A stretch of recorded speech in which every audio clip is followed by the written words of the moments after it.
The 12-team college football playoff is here to stay, or at least it's here to stay for at least one more season. It will remain in place for 2026 after the SEC and Big Ten could not negotiate a deal for playoff expansion.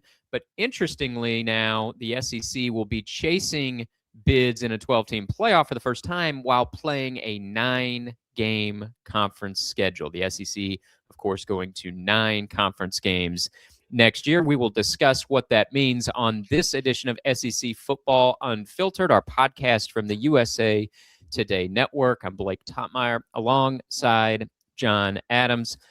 John, so the deadline for playoff expansion has come and gone for the 2026 season. There was one deadline extension. There apparently is going to be no more deadline extensions. So this is what we got for 2026, a 12-team playoff. A couple small tweaks, not really worth getting into on this pod, but a couple small tweaks. But for the most part, it's going to be the format we've kind of come to expect. What do you think about this? Did you think the SEC was going to be able to get a deal done with the Big Ten to expand the playoff for this coming season, or is this about where you thought it would end and the 12-team are staying in place with no compromise able to be reached? I really wasn't sure. I didn't, from everything I read, a compromise, and it didn't seem like they could come together on this. But I believe the SEC, a lot of the SEC schools thought they would get the 16-team playoff, which they assume would benefit the SEC. And as we've learned repeatedly in this process, the SEC is all about what's best for the SEC, not necessarily what's best for college football. So I think they're probably, particularly coaches, are not thrilled with this development.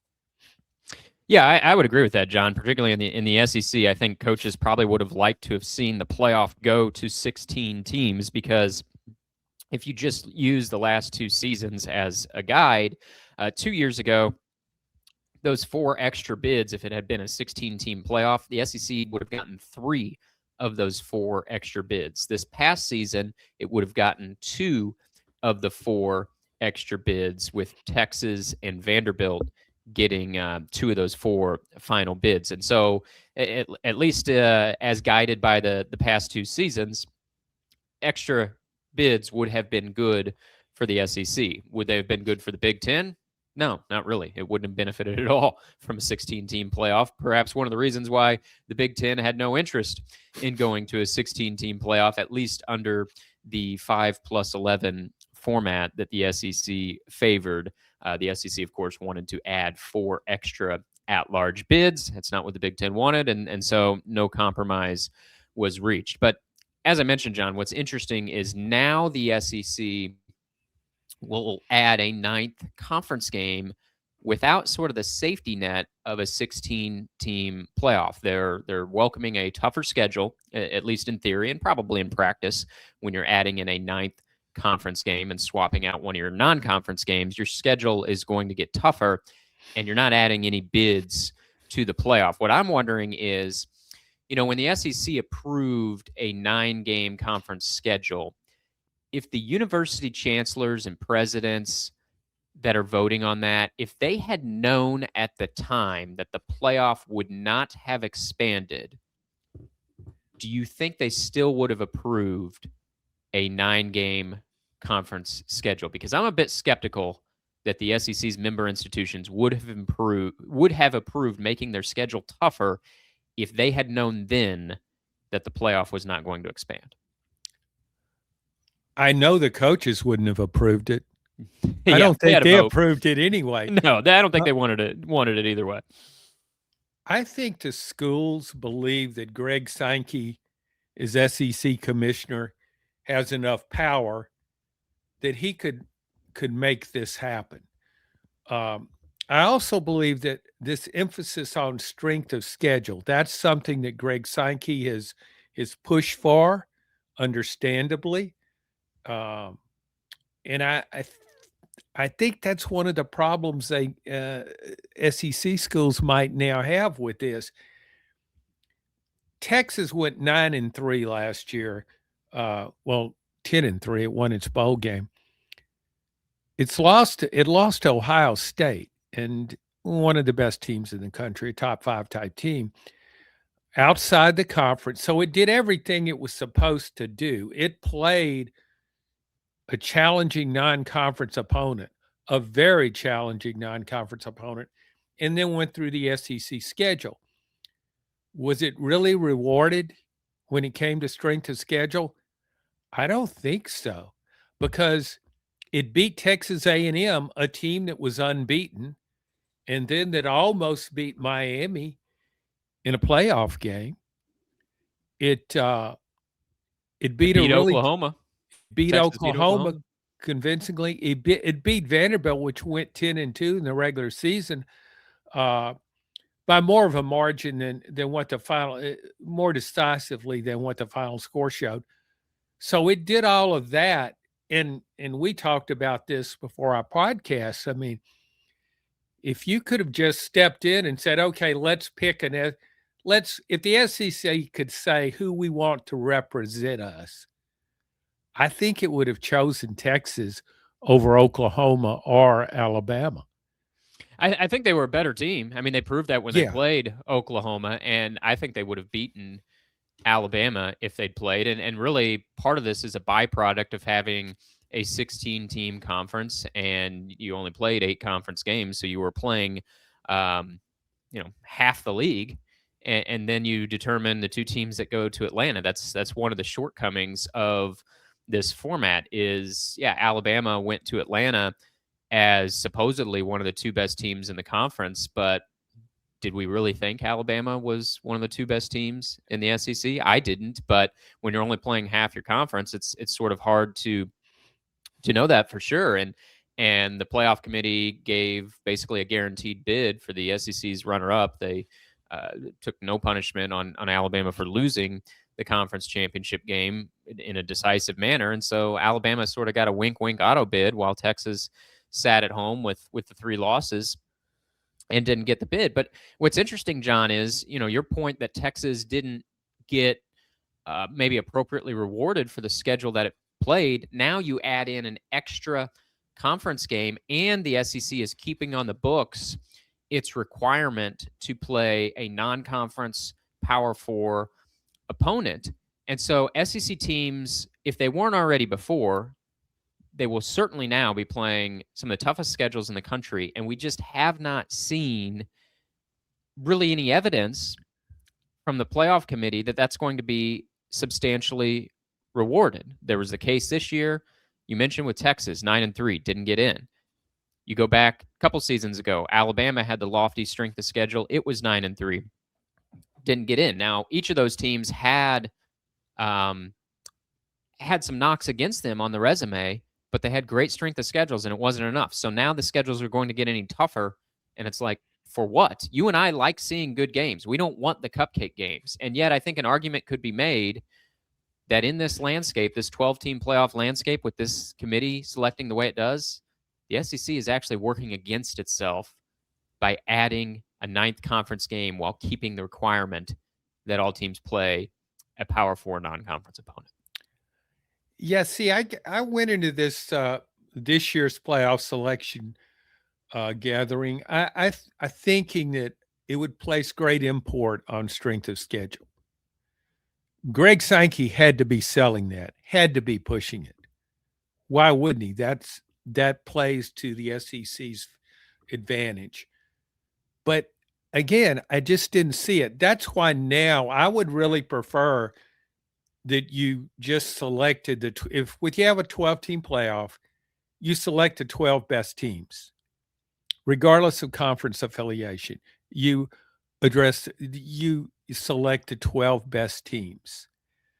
Because we didn't get that in this playoff. The other thing, this affinity for conference championship games, to me, is a real problem. When I would rather, and I know you wrote a column about this, I would rather go with a 16-team playoff, ideally 16 teams, pick the 16 best teams, regardless of conference, and have no buys. Have everybody open up. You play 8 games in the first round. That to me would be an improvement. But these commissioners, it's they've got a power grip on that conference championship game, and they don't want to let go. But and we saw how it worked out. Though I didn't think, and I don't think you did either, there was any way that the SEC loser in that conference championship game would be omitted from the playoff.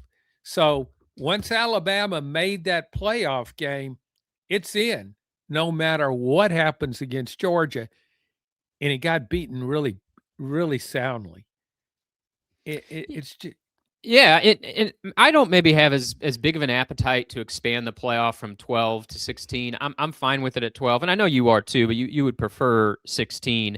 I'm totally fine at 12. What I feel more passionately about, John, is getting rid of these conference championships, because to me, the game in Atlanta this year was just proof that these things have outlived their utility. They're outdated. When you have Georgia beating Alabama so decisively like it did in that SEC title game, and neither Georgia nor Alabama moved one single spot, neither one of them in the rankings, it's like that game never happened.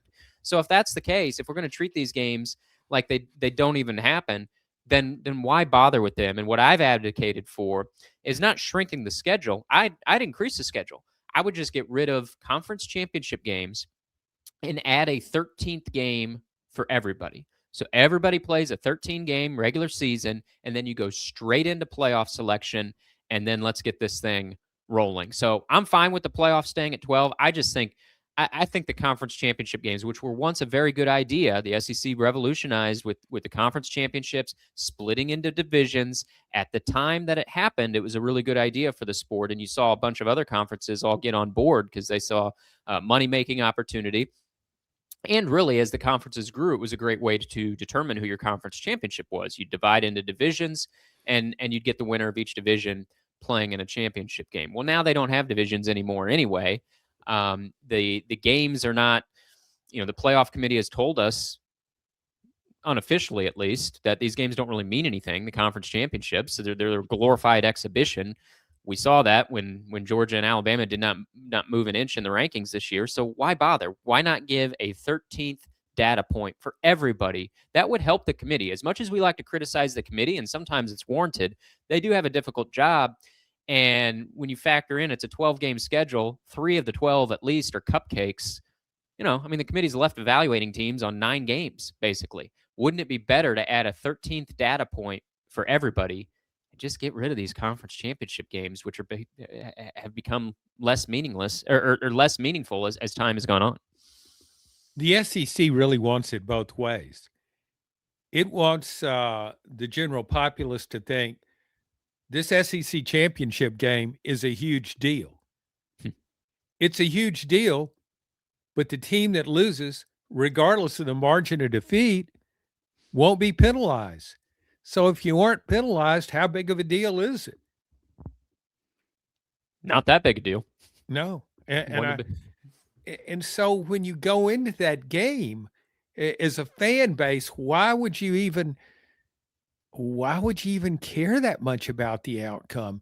You're more concerned is, will we get out of this game without a serious injury? That's another aspect of it. You're risking injury to a prominent player.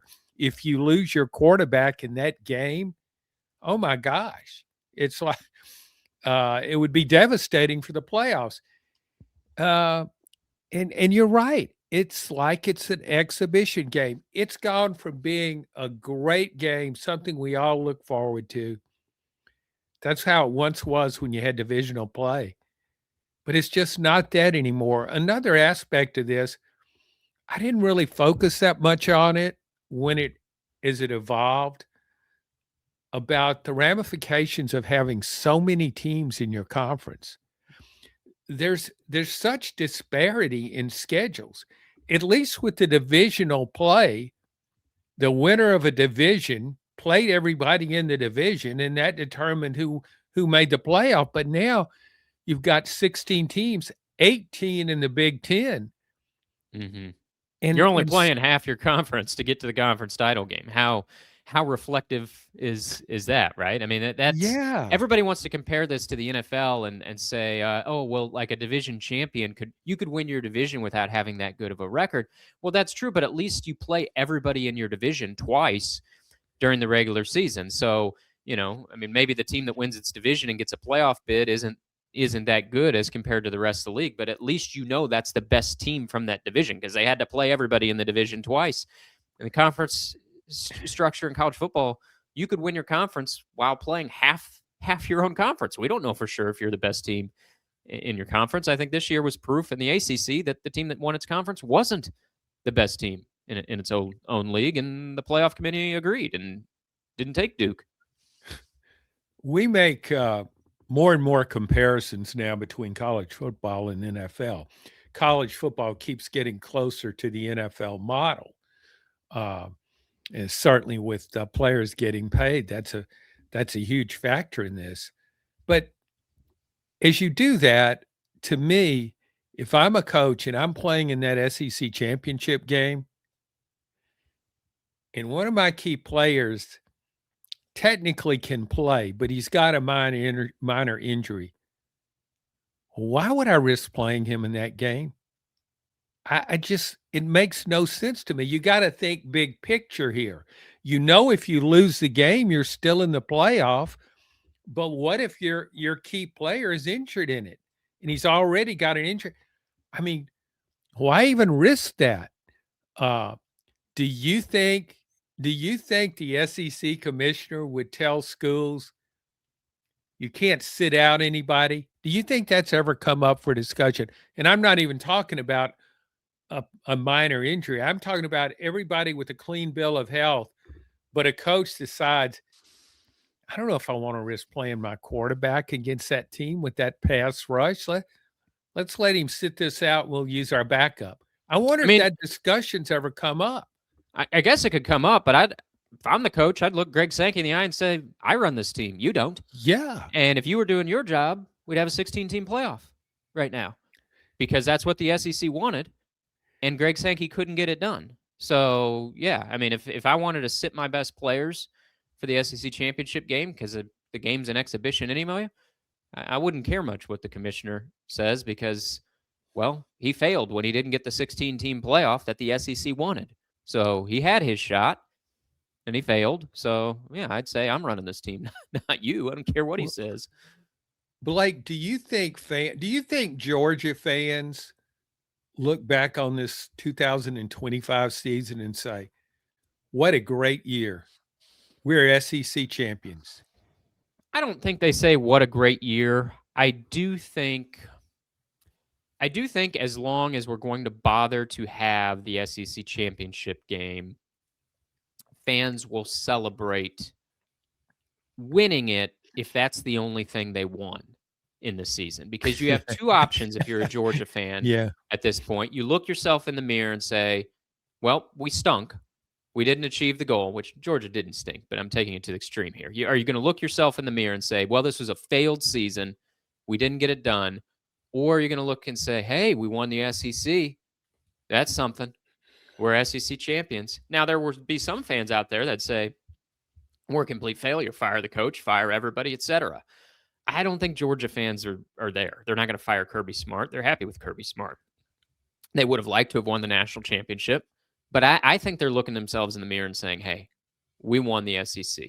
So you and I can say it's an exhibition, and it is. But I still think if you're winning it and that's the only thing you won, you have to act like it's a big deal. Otherwise, you have to admit, we really didn't achieve anything this season.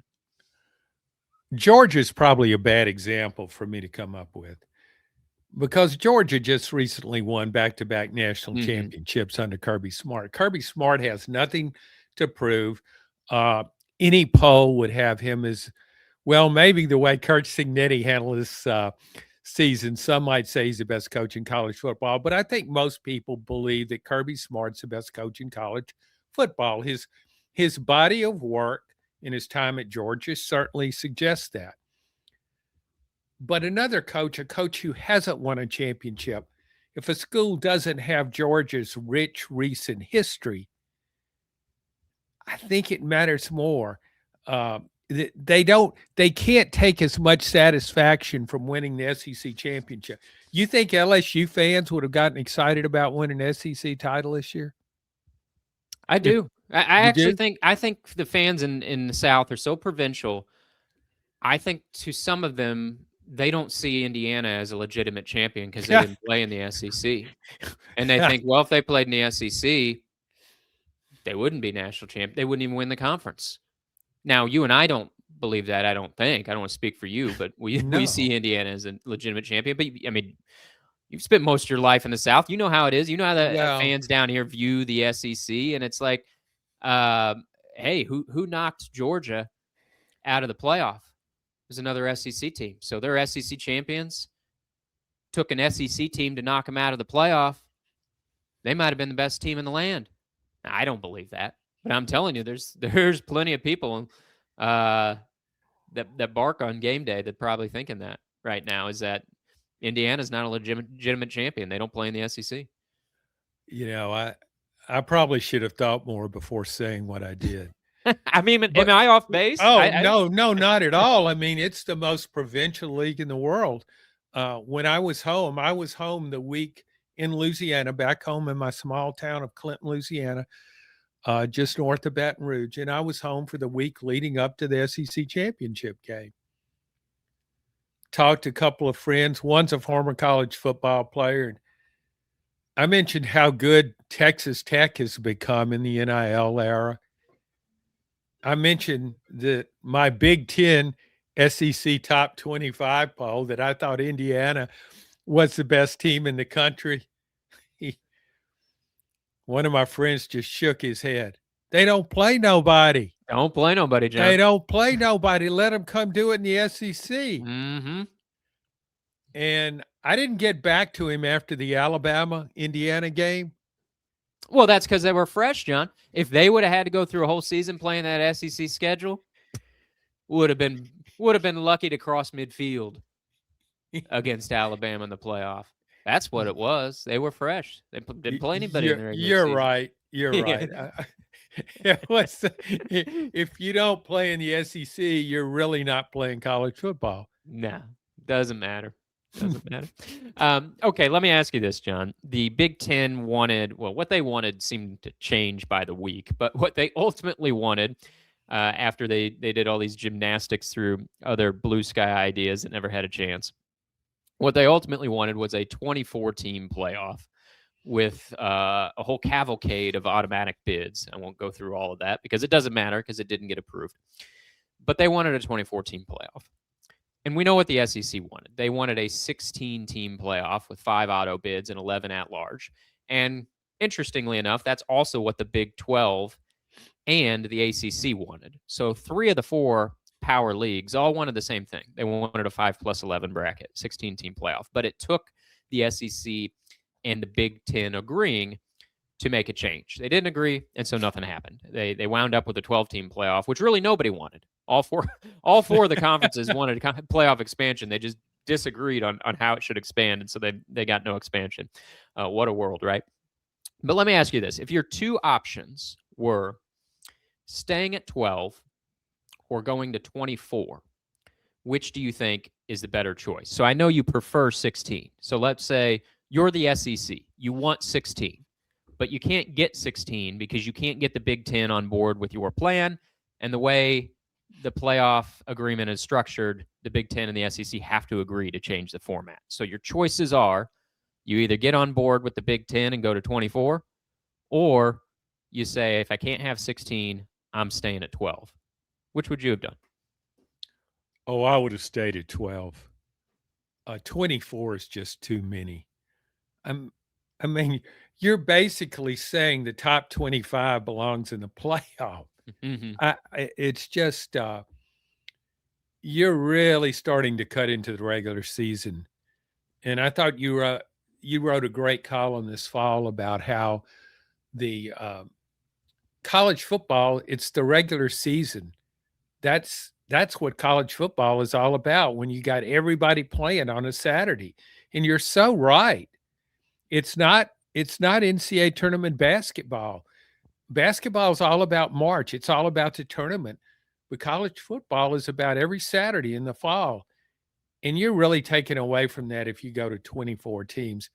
In fact, I was really surprised when that 24 team thing first came up. I just like, are you kidding me?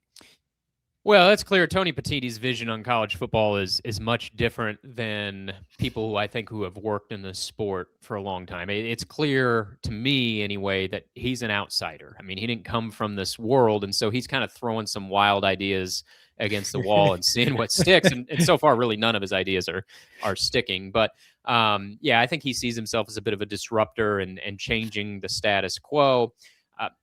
Yeah, I think, John, I'm up for some playoff evolution. I like the 12-team format. I'm open to evolving it, but I don't think any playoff evolution should be to the detriment of the regular season. You know, kind of getting along the lines of what you're saying is, as I wrote during the season, college football has the best regular season in all of sports.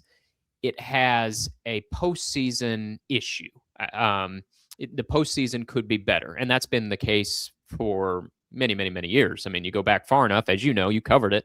You didn't even have the number 1 and number 2 team playing at the end of a lot of seasons. You might have number 1 playing number 4 in a bowl game, and then sports writers would crown the champion, right? So college football has long had, I think, a bit of an issue with its postseason, but its regular season, I think, is the best in all of sports. So I'm up for tweaking the playoff, but whatever the tweaks be, let's not screw up the one thing this sport has figured out, which is the regular season. And so I'm with you. 24 would have watered down the regular season.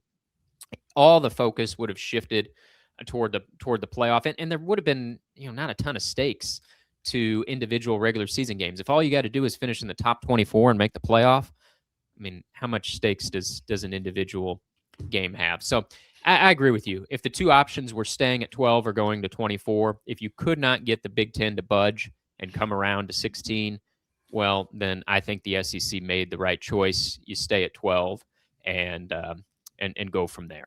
All right, John, one more topic I want to get into here before we go.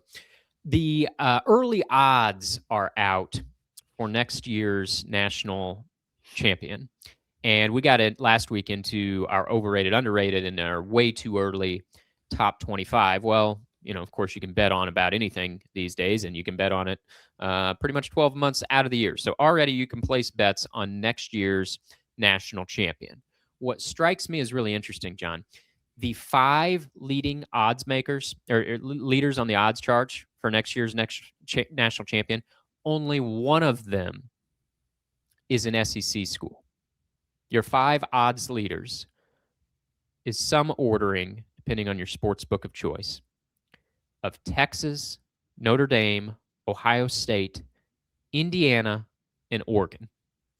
So for those scoring at home, that's 3 Big Ten teams, Ohio State, Indiana, and Oregon, independent Notre Dame, and just one SEC team in the top 5 odds. Now, a lot of people would say, well, what was Indiana's odds this time last year? Not great, right? If you would have bet Indiana, even after they made the playoff the year before, if you would have thrown down 10 grand on Indiana last January, you'd be going on a vacation right now somewhere nice. So some of this stuff, it's like, how much does it really mean? But I do think it's sort of eye-opening on at least perception-wise. And I think perception in this case is based on reality that the SEC has slipped, that the odds makers don't view, in general, the SEC to have the best front runners for this next national championship, other than Texas. What do you think about that? Are they sleeping on teams in the SEC, or does this look about right to you to only have one SEC team in the top 5 as far as the odds go? No, I can certainly understand that. We've been saying for quite a while now that the Big Ten was stronger at the top. Mm-hmm. And then after we went through this past postseason, we started thinking, well, maybe stronger in the middle too. So hail the bottom feeders are the SEC.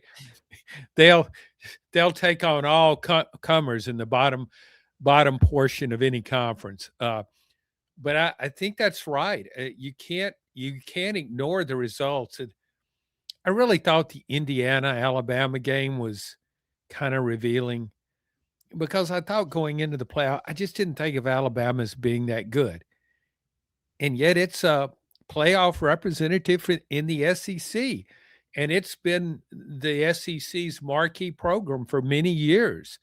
But I just didn't think it was that good. And then that Indiana game, uh, proved that observation correct.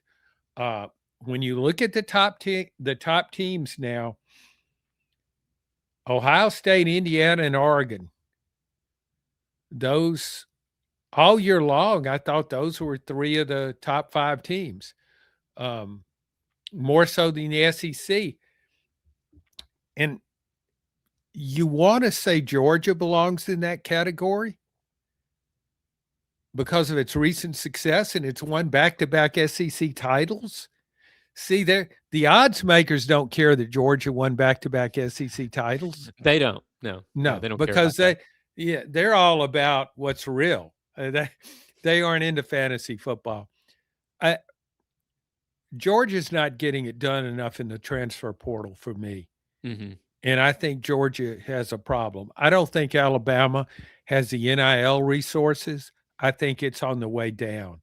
I think this past season, I think things will get worse for Alabama. And those are two of the strongest SEC programs. To me, the SEC heavyweights now are Texas A&M, despite its, when did it win its last national championship? I wasn't even alive when it won it. I was going to say it was that long ago. 1930s, yeah. 1930s. Texas A&M, and LSU, because they have the money. And to me, those are the. And then when I look at odds, I think LSU could be very good next season. If I was going to add an SEC team to this group, that's the one I would pick. Do you think this is a short-term blip, John, or a long-term problem? The fact that it's been 3 years in a row now with the Big Ten winning national championships. And not only that, I think the real illuminating stat is the SEC hasn't even sent a team to the national championship game in the past 3 seasons. It's not like they're losing in the title game on last-second field goals. It's been 3 years in a row where the Big Ten has won it, and it's been 3 years in a row where the SEC has not even had a representative on the final day of the season. Do you see this as a short-term interruption and the SEC is going to reclaim the throne in short order? Or do you think we could be heading into maybe a long span of time here, whereas, you look back at the BCS era and the 4-team playoff era, the SEC really dominated for an extended period of time. I mean, year after year, they were winning national titles. And it wasn't, Alabama had a lot to do with that, but it wasn't just Alabama. LSU, Florida, Georgia, Auburn, other teams were winning national championships too, much like you've seen now in the Big Ten. 3 different teams are responsible for this 3-year run of national championships. How do you see this? Is this a short-term problem for the SEC that you think will get quickly fixed and they'll be back on top of the sport soon? Or could we be heading into like a decade-long stretch here where the SEC is not the best conference in college football and it's left chasing the Big Ten? I think there are a lot of times in the next, let's say, 10 years, you might conclude the SEC is the best conference. Mm. But overall, at least. But the SEC isn't winning 7 national championships in a row like it did from 2006 to 2012. I question whether it can win 3 in a row. But the Big Ten has managed to pull that off. That might happen. But I think if you look at the SEC's dominance in the past, and particularly in that stretch from 2006 through 2012, it is a long-term problem. I think those days are gone. I think we're going to see different teams too from the SEC be the most dominant again because of money. I just believe Texas has the most resources now. It's playing with the most money. And I don't know that Georgia and Alabama can stay with Texas. Maybe if you have the best coach in the country, and I think Kirby Smart is that, you can do it. What if you don't? What if you have the 7th or 8th best coach? Can you imagine the panic meter, John? We're talking about a situation here where the Big Ten has won 3 in a row, but we were just talking earlier that there's some in SEC land that might still convince themselves, oh, well, the only reason those teams are winning is because they didn't have to go through an SEC schedule. But what if the problem spirals a little bit? What if the Big 12 or the ACC is the next non-Big Ten team to win a national title, and it's not an SEC team? Now, some people might laugh at that, be like, ACC or Big 12 win a national title? Folks, Miami was close this year. They were right there, right? They were playing on the final game of the season. That was a game in the fourth quarter. What if they stopped for Fernando Mendoza on that 4th down run? Indiana was the better team in that game. That game was a compelling game. It wasn't a laugher. The ACC came somewhat close to producing the national champion. Can you imagine if not only the Big Ten rattles off 3 in a row here like they have, but then you add into that the next non-Big Ten team to win one is not from the SEC and is an ACC team like a Miami, let's say, or a Big 12 team like a Texas Tech? Can you imagine the reaction that's going to happen in SEC land then? Think about this. Let's look at it this way. What if you could take the field outside the Big Ten and the SEC against the SEC? The ACC, Notre Dame, the Big 12, everybody in the group of 5. Who would you pick for the next national championship? You're saying if I can't have the Big Ten? You can't have the Big Ten.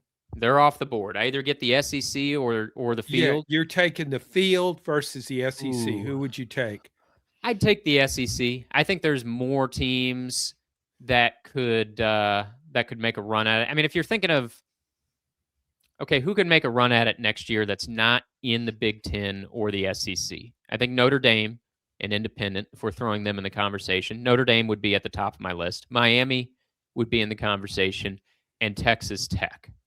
I don't know if I take anyone other than those 3 particularly seriously as a national championship contender outside the SEC and Big Ten teams. And so then you compare that to the SEC. Who could I make a case for of being championship contenders in the SEC this year? I would say Texas. I would say LSU, if it all comes together. Look, I think LSU could be 8-4, 9-3, or they could be, getting a first-round bye next year. It just depends on how all these transfers come together. But I give LSU a shot, and I would give Georgia a shot.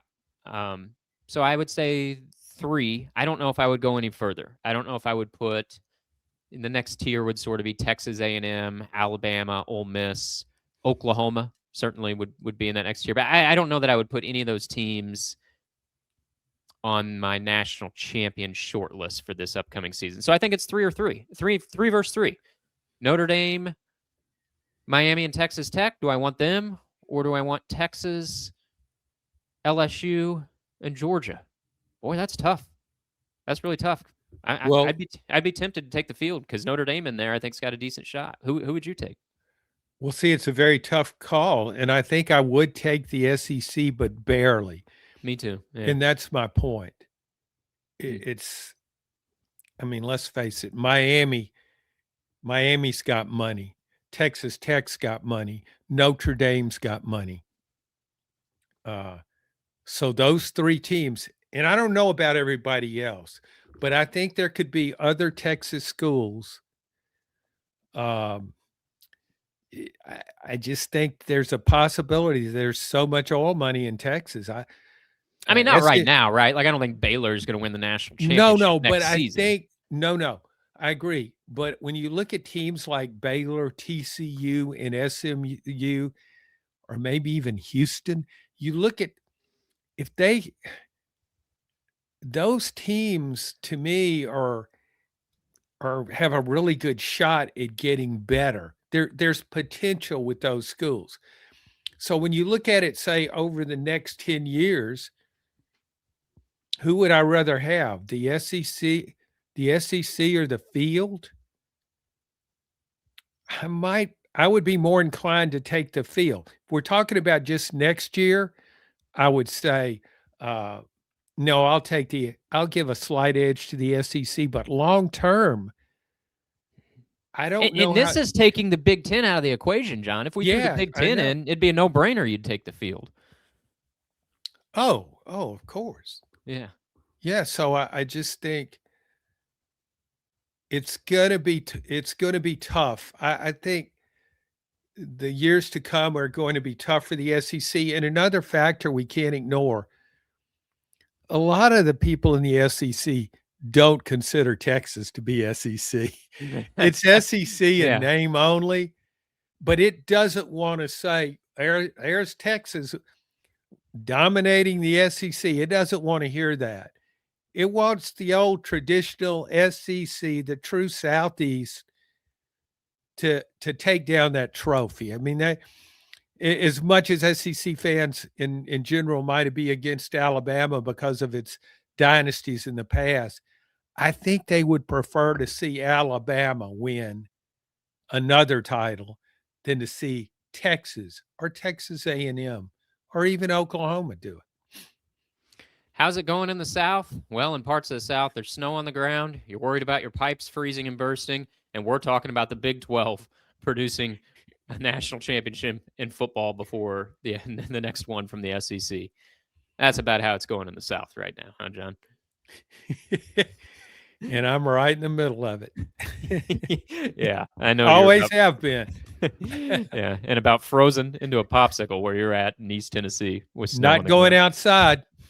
All right. Thanks for being with us. We'll get into much more of the offseason talk next week. Appreciate you listening to this edition of SEC Football Unfiltered. Enjoy the Super Bowl.